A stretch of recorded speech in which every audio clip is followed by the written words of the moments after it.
반갑습니다, 여러분. 이를테네 시간입니다. 누구나 한 번쯤 읽어봤을 법한 어린 시절의 책 가운데 아라비안 나이트라고 하는 책이 있습니다. 고대 페르시아에서 일어난 여러 가지 이야기들, 천일야화라고 하는 책을 영어로 이름 붙인 책 제목이 바로 아라비안 나이트인데요. 저는 성경 가운데도 아라비안 나이트의 이야기가 있다고 말씀드리고 싶습니다. 오늘부터 함께 묵상할 바로 에스더서입니다.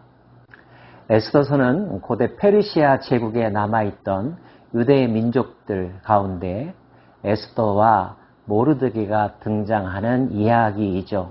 구약 성경의 정경으로 들어가 있는 책임에도 불구하고 중요한 특징 하나가 있는데요. 에스더서에는 어디에도 하나님에 대한 호칭이나 명칭이 등장하지 않는다는 것입니다. 기록자도 정확하게 알 수 없고요.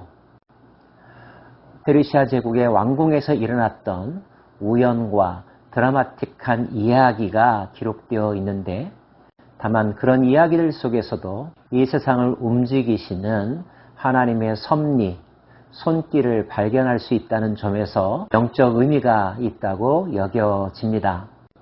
이 이야기의 내용이 무엇인지, 이 이야기를 기록함으로써 저자가 독자들에게 의도하는 바가 무엇인지 함께 살펴보기를 원하고요. 오늘 그 1장 함께 묵상하겠습니다.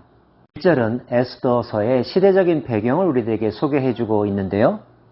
이 일은 아하수에로 왕 때 있었던 일이니 아하수에로는 인도로부터 구스까지 127지방을 다스리는 왕이라. 당시에 아하수에로 왕이 수산궁에서 즉위하고, 당시 페르시아는 바벨론 제국의 뒤를 이어 거대 제국을 형성하고 있었습니다. 아하수에로라고 일컬어진 페르시아 왕의 그리스식 이름은 크세르크세스입니다. BC 485년에서부터 BC 464년까지 페르시아 제국을 통치했던 왕이고요.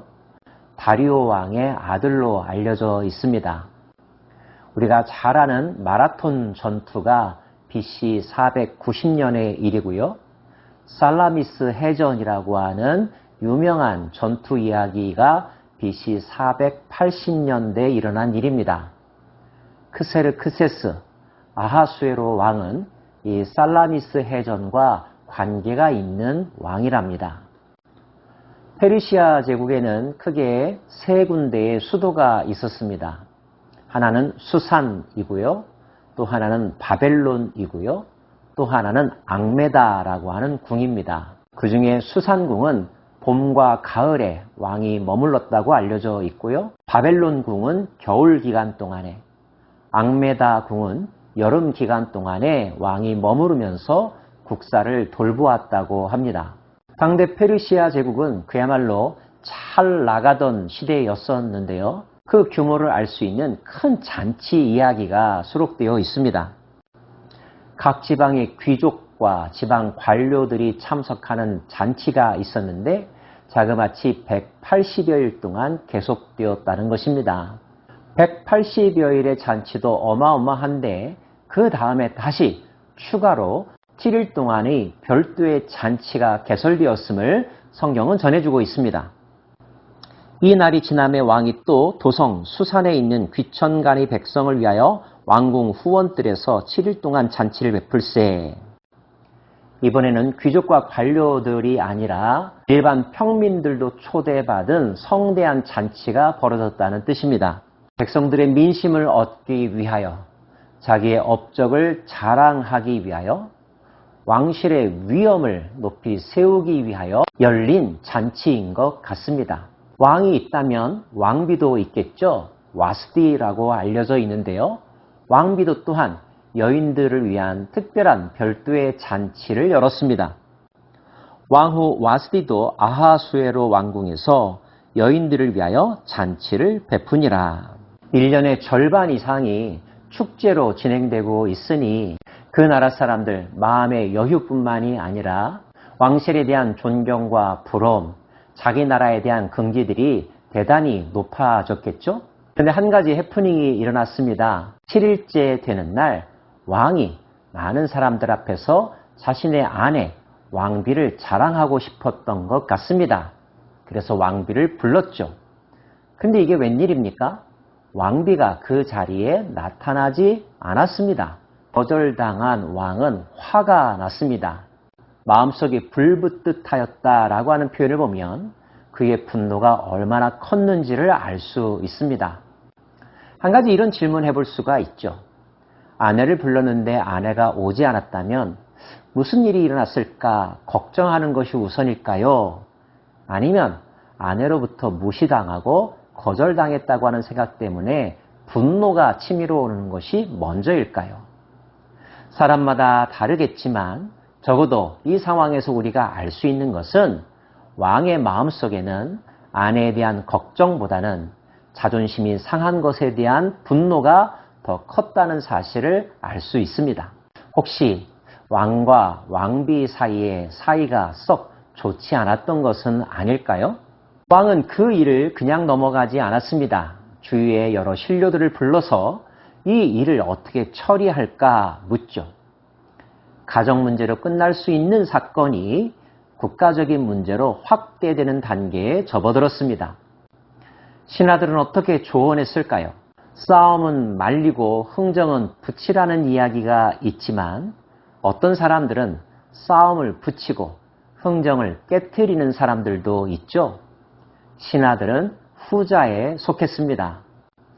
신하들은 왕의 권위와 왕실의 위험을 지키는 것이 더 중요하다고 생각했습니다. 부무관이 왕과 지방관 앞에서 대답하여 이르되 왕후 와스디가 왕에게만 잘못했을 뿐 아니라 아하수에로 왕의 각 지방의 관리들과 뭇 백성에게도 잘못하였나이다. 아하수에로 왕이 명령하여 왕후 와스디를 청하여도 오지 아니하였다 하는 왕후의 행위의 소문이 모든 여인들에게 전파되면 그들도 그들의 남편을 멸시할 것인즉 오늘이라도 바사와 메대의 귀부인들이 왕후의 행위를 듣고 왕의 모든 지방관들에게 그렇게 말하리니 멸시와 분노가 많이 일어나리이다. 왕후 와스디의 행위는 왕에 대한 모욕일 뿐만 아니라 사회에도 악영향을 끼쳐서 모든 여인들로 하여금 남편에 대하여 순종하고 섬겨야 된다라고 하는 전통을 깨트리는 반사회적,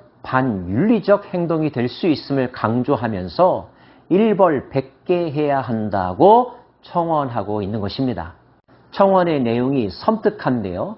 무무가는 왕으로 하여금 왕비 와스디를 폐위시키라고 청원하고 있는 것입니다.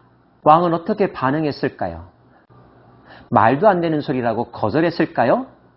그렇지 않았습니다. 왕의 진심이었는지 아니면 신하들의 압력에 굴복할 수밖에 없었는지는 몰라도 왕은 무무간의 청원을 그대로 받아들이고 칙령을 반포합니다.